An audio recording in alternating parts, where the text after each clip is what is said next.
Assalamualaikum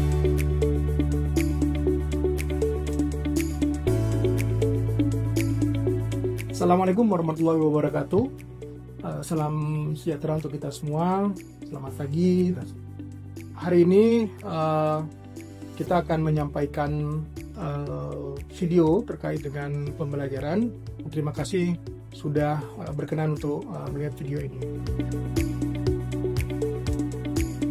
Perkenalkan, nama saya Muhammad Riza, yang merupakan salah satu dosen di Politeknik Engineering Pertanian Indonesia di program studi teknologi mekanisasi pertanian, dan merupakan dosen internal dengan nomor NIDN 4421117901. Di video ini kita akan menyampaikan mengenai cara pembelajaran dengan metode micro teaching yang merupakan salah satu mata kuliah yang saya ampu, yaitu mata kuliah motor penggerak dan traktor pertanian. Mata kuliah ini merupakan mata kuliah pada program studi teknologi mekanisasi dan tata air pertanian yang memiliki bobot 3 SKS. Pada semester ini, pada semester yang berjalan, mata kuliah ini ditawarkan pada semester ganjil untuk mahasiswa tingkat 2. Mata kuliah motor penggerak dan traktor pertanian ini relevan dengan bidang saya, yaitu mengenai teknologi pertanian dan mekanisasi pertanian, di mana mata kuliah ini kita akan laksanakan sebanyak 16 kali pertemuan, 14 pertemuan tatap muka, dan 2 pertemuan untuk UTS dan UAS. Kemudian, metode pembelajaran di dalam mata kuliah ini kita akan melaksanakan secara online dan offline, ya, karena memang mata kuliah ini ada di mana pertemuan-pertemuan itu harus dilakukan secara online. Untuk pendekatan pembelajarannya, saya menggunakan metode seperti presentasi atau ceramah begitu, kemudian dikombinasikan dengan interaktif antara mahasiswa, kemudian dengan pendik saya atau PLT saya, kira-kira begitu. Untuk penilaian mata kuliah ini, komponen dari UTS, UAS, kemudian juga ada interaktif di dalam ruang kelas. Masing-masing itu 30% itu untuk tugas, kemudian 30% untuk UTS, dan yang paling besar 10% adalah UAS sebanyak 40%. Untuk penugasan, ya kita akan memberikan penugasan dan setelah pertemuan itu ada individu dan kelompok. Kemudian pada video yang nanti akan ditampilkan di dalam micro teaching ini, kita laksanakan pertemuan kedua, ya, di mana tujuannya adalah untuk mahasiswa memahami mengenai apa itu motor bakar internal, bagian-bagian dari motor bakar internal, kemudian sistem pembakaran di dalam motor bakar internal. Di dalam mata kuliah tersebut, saya memegang salah satu buku terbitan dari John Willey, yaitu mengenai internal combustion engines.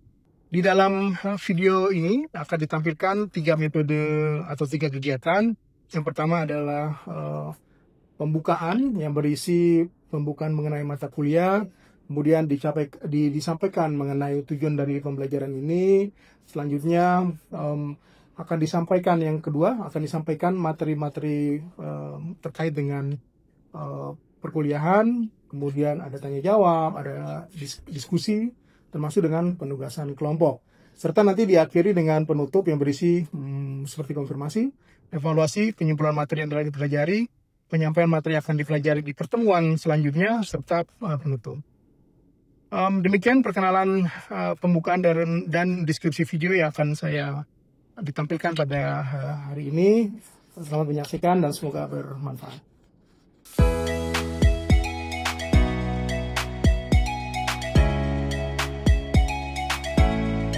Kegiatan duduk siap gerak untuk mengawali pembelajaran pada pagi hari ini. Doa mulai.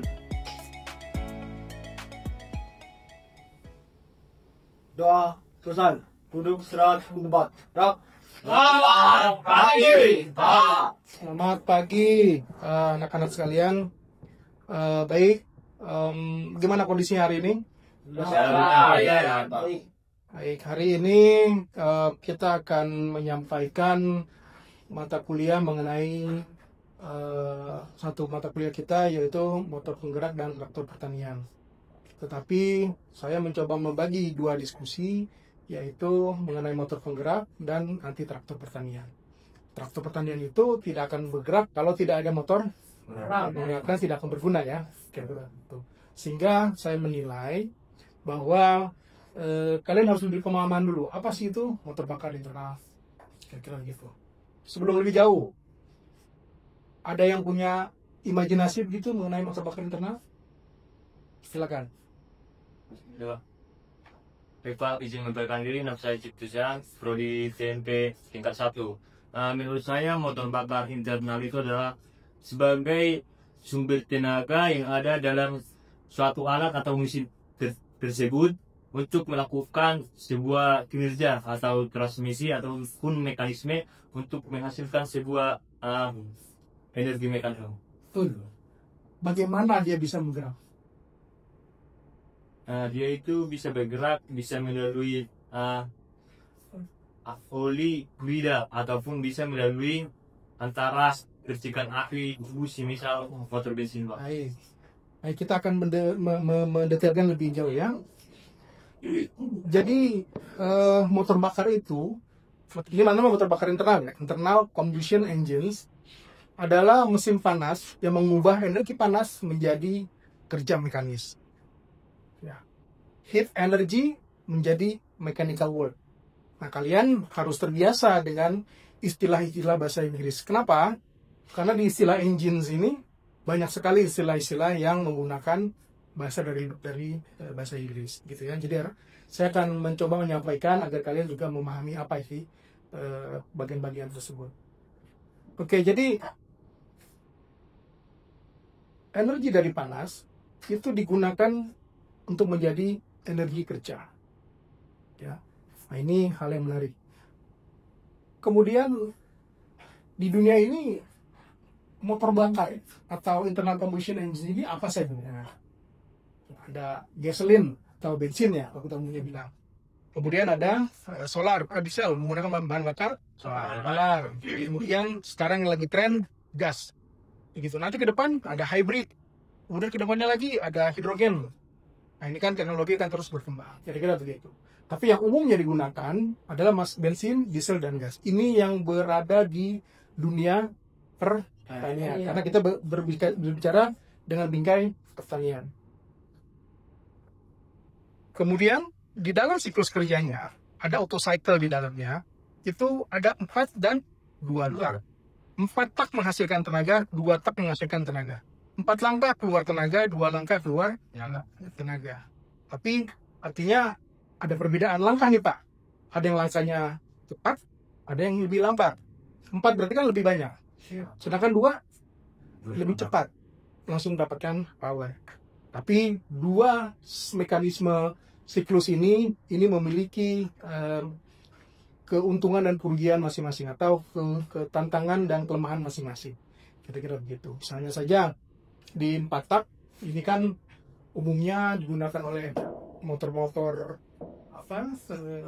motor-motor yang umum digunakan lah ya, termasuk juga yang 2 tak. Nah, 4 tak ini di dalam bingkai pertanian ini digunakan untuk traktor roda 2 dan roda 4. Kemudian untuk 2 tak biasanya digunakan untuk mesin potong rumput atau tenaga-tenaga power yang kecil atau mesin-mesin yang kecil yang digunakan untuk kegiatan yang membutuhkan putaran mesin tinggi, gitu ya. Makanya kalau anak-anak cowok nih pasti tahu yang 2 tak itu motornya apa aja. Ada sekali, Tahunya King, Siraja Jaranan tau? Apalagi? Volkswagen, Ninja 150 Pak. Emang hebat-hebat anak-anak, ngerti dia. Nah, 4 tak misalnya mungkin ada Supra gitu ya. Pokoknya knalpotnya nggak berasap Pak. Yang ini berasap Pak. Jadi kenapa dia berasap? Karena dia membutuhkan oli untuk dibakar karena putaran itu cepat. Dan mekanismenya itu berbeda. Nah, kita tidak akan berbicara 2 tak karena memang di dalam framework pertanian umumnya yang digunakan adalah 4 tak. Dan di dalam 4 tak ini bahan bakar yang digunakan bensin dan solar. Ya. Di sini ada simulasi gerakan dari piston yang ada di dalam engine. Nggak kelihatan sih, kalau di dalam mesin kan nggak kelihatan ya gerakannya kayak gitu. Tapi seperti ini. Dan gerakannya nggak selambat. Ya kenapa nggak selambat?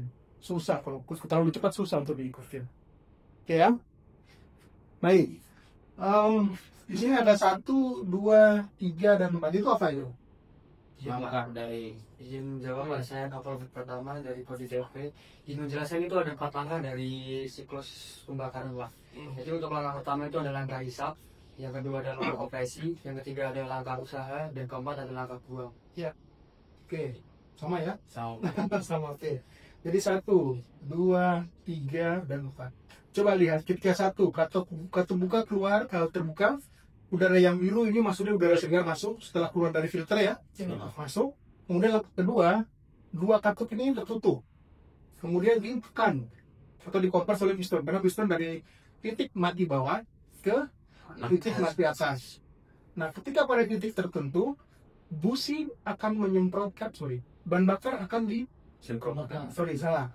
Jadi ketika ini dibuka, lagi ya, ketika udah katup intake manifoldnya dibuka, yang masuk adalah udara plus bahan bakar bensin. Ini bensin ya, kita bicara bensin. Jadi posisi piston dari titik mati atas ke titik mati bawah. Kemudian langkah kedua, piston bergerak dari titik mati bawah ke titik mati atas. Dikompreslah semuanya. Posisi klep tertutup. Dikompreslah udara dan bahan bakar yang ada di dalam itu. Kemudian dipercikan memercikan api agar terjadi pembakaran, keluarlah merah seperti ini. Karena ledakan terjadi di dalam ruang bakar, si piston itu terdorong dari titik mati atas ke bawah. Disitulah ada langkah, itulah power atau langkah kerja dia. Nah, setelah dia balik, kemudian dia dorong lagi ke atas, klep pembuangan, dia akan terbuka dan membuang sisa kebakaran dalam bentuk asal. Gitu ya. Jadi ketika klep intake terbuka, bahan bakar masuk plus udara, kemudian piston dari titik mati atas ke titik mati bawah, kemudian bergerak ke titik mati atas, terjadi kompresi, dengan kompresi tertentu terjadi panas dan terjadi tekanan tinggi, busi memercikan api, terjadi pembakaran, akhirnya piston terlempar ke titik mati bawah lagi, kemudian balik lagi ke titik mati atas, klep buang terbuka dan membuang sisa dan bakar. Nah, jadi begitu. Itu bagian-bagiannya. Apa itu sistem dan mekanisme kerja apakah? Kalau diesel bagaimana? Ini bensin ya? Izin menjawab lagi Pak. Kalau untuk diesel perbedaannya ada di ini Pak, pematik untuk membakarnya. Karena diesel itu menggunakan mekanisme memadatkan udara hingga panas, nanti akhirnya nozzle menyemprotkan bahan bakar untuk dibakar. Ya. Jadi perbedaannya, ketika intake terbuka, yang masuk hanya udara murni, tidak ada bahan bakar di dalamnya. Jadi hanya udara murni. Kemudian sama nih ke bawahnya si pistonnya, kemudian pistonnya naik lagi ke atas. Klep tertutup dua-duanya dikompres. Nah, kompres ini bensin dengan diesel kompresinya berbeda, lebih tinggi mana? Lebih tinggi diesel. Kenapa? Masuk udara murni Pak. Karena solar sulit terbakar, gitu ya. Jadi tekanannya tinggi, akibat temperatur tinggi, ya. Si nozzle-nya diesel hanya mengeluarkan sedikit bahan bakar, terbakar lagi.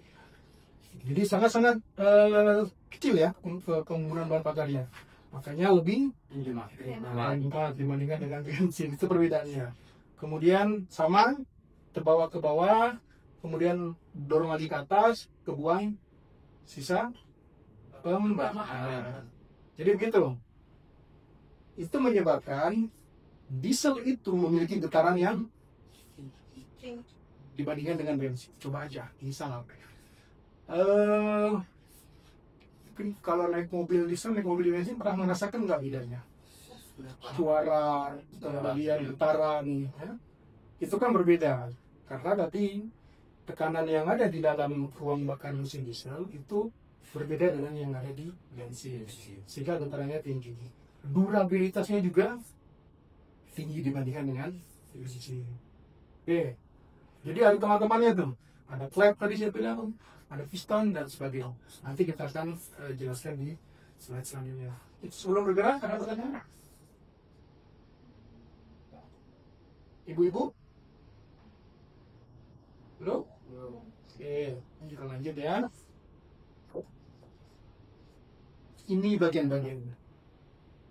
Mungkin cowok-cowok tahu nih bagian-bagiannya apa saja. Silinder kemana sih? Silinder itu adalah ruangan ya. Ruang bakar. Ruang bakar itu berarti konstruksinya, konstruksi materialnya harus kuat dan tahan panas serta gesekan, karena itu kan bergerak terus. Kemudian piston sudah tahu ya, piston rings tahu ya, connecting rod, conrod tahu, sudah akan baca dari situ ya. Crankshaft udah, oke. So ya, kita tahu kalau ini adalah crankshaft. Kemudian ini connecting rod. Apa tulisannya? Batang apa ya? Apa istilahnya? Kalau enggak ini. Batang seder. Ya, ada istilahnya yang bisa. Tapi kita ini kan berada di dunia pendidikan. Jadi kalian harus memahami istilah-istilah teknik dalam bahasa Inggris. Ini adalah crankshaft, ada conrod atau connecting rod, kemudian ada cylinder block. Nah ini pendingin. Terserah pakai udara maupun air, ini menggunakan air. Ini air. Jadi kalau pendingin udara dia akan menggunakan kisi-kisi, ada deh kalau di mesin Supra tuh ada garis-garis gitu. Tujuannya untuk apa? Panas yang ada di dalam ini ditransfer ke sirip-sirip itu. Ketika dia bergerak, udara tuh akan menerpa sirip dong. Terjadilah pindah panas dari material ke udara, sehingga berartinya lebih terkontrol gitu. Ini piston, ini ring piston. Ada berapa besar di piston tuh? Dua, tiga ya. Oh, dia tahu tuh, ada 3 ring pistonnya. Kemudian ini ruang bakar, ya. Kemudian ini ada 2 klep masuk dan keluar ya. Tabung ini masuk, ini keluar boleh juga. Yang penting dia ada 2 klep masuk dan keluar. Ini single cylinder ya, kita berbicara single cylinder, bukan yang multi cylinder. Kemudian ada camshaft yang mengatur naik turun klep, ya. Kemudian camshaft itu ada per itu ketika dia tekan dia akan turun, ketika dia tekan dia akan naik lagi. Kemudian ini klep masuk, udara keluar, ini udara masuk, gitu.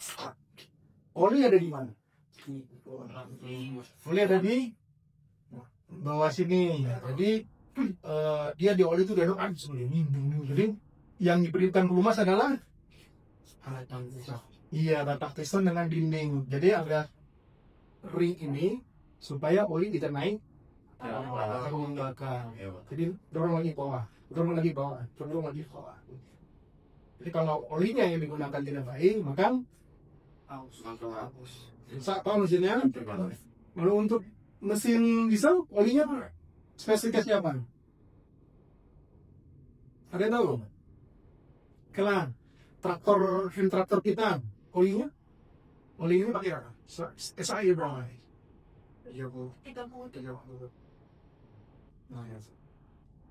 15W 40. Nanti di pertemuan ini selanjutnya ke-6 kalau salah saya atau ke-5, kita akan membicarakan mengenai spesifikasi dari pelumas. Jadi pelumas mana yang tepat digunakan pada motor bakar yang mana, gitu ya. Jadi tidak bisa digunakan motor Supranya ini. Maksudnya Pak, oli kaca ini biar pelumasannya bagus, nggak bisa. Atau oli gardan, oli gearnya traktor roda 2 juga dikasih olinya mesin bensin yang 10W30, nggak boleh juga. Jadi penggunaan oli ini harus sesuai dengan spesifikasi. Untuk pengenalan motor bakar, Ada pertanyaan? Karena memang pertemuan kita pada pagi hari ini kita berbicara mengenai paham celaka. Izin bertanya Pak, kenalkan nama saya Covid Kasama. Izin bertanya Pak, mungkin jika per dari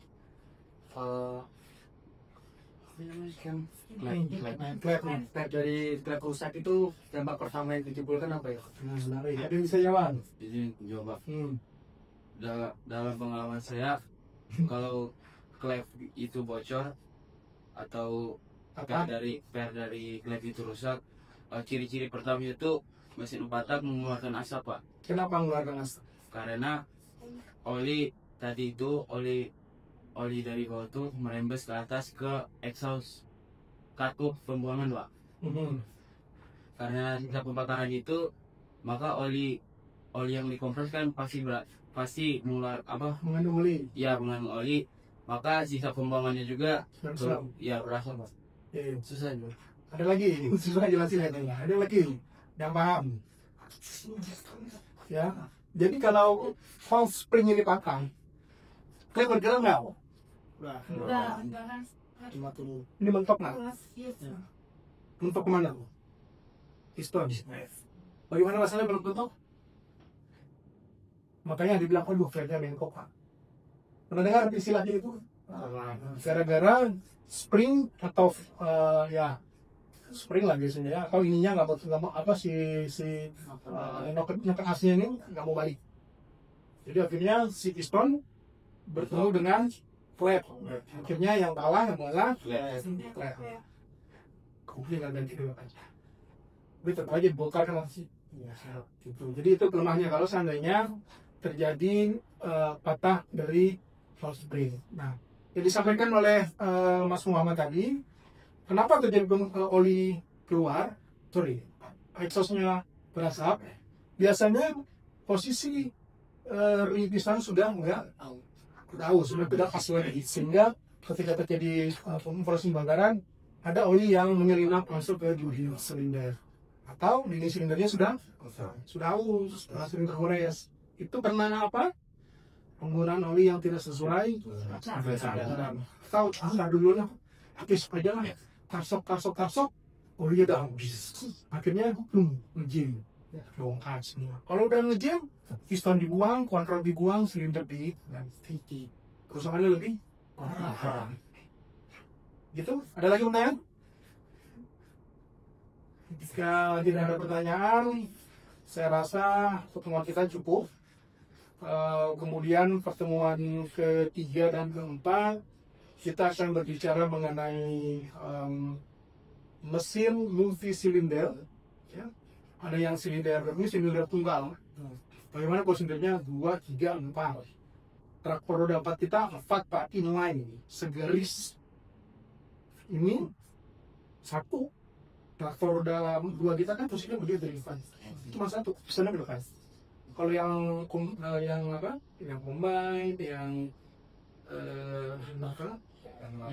yang Mar atau si Jodir atau yang BM itu biasanya segaris ini ke atas.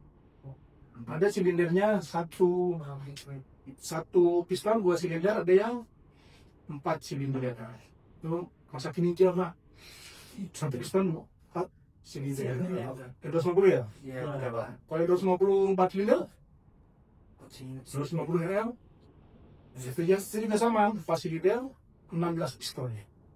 Bayang kan? Itu namanya. Kemudian ada yang modelnya model V. Jadi pistonnya kiri dan ke kanan. Ada biasanya itu mobil. Tapi kalau untuk kendaraan hebat angin, dia hanya silinder inline. Karena konstruksinya lebih mudah diperbaiki, kemudian lebih murah dalam produksi. Gitu. Kemudian nanti akan ada pertemuan mengenai spesifikasi oli, gitu ya. Termasuk oli-oli apa saja yang digunakan, bukan hanya gear oil, tapi juga engine oil. Saya rasa cukup pertemuan kita pada pagi hari ini. Sampai berjumpa minggu depan pada pertemuan selanjutnya. Assalamualaikum warahmatullahi wabarakatuh. Kita belum siap untuk mengakhiri pembelajaran pada bagian ini. Doa mulai. Doa selesai. Duduk istirahat di tempat. Gerak. Terima kasih, Pak. Baik. Sampai jumpa minggu depan.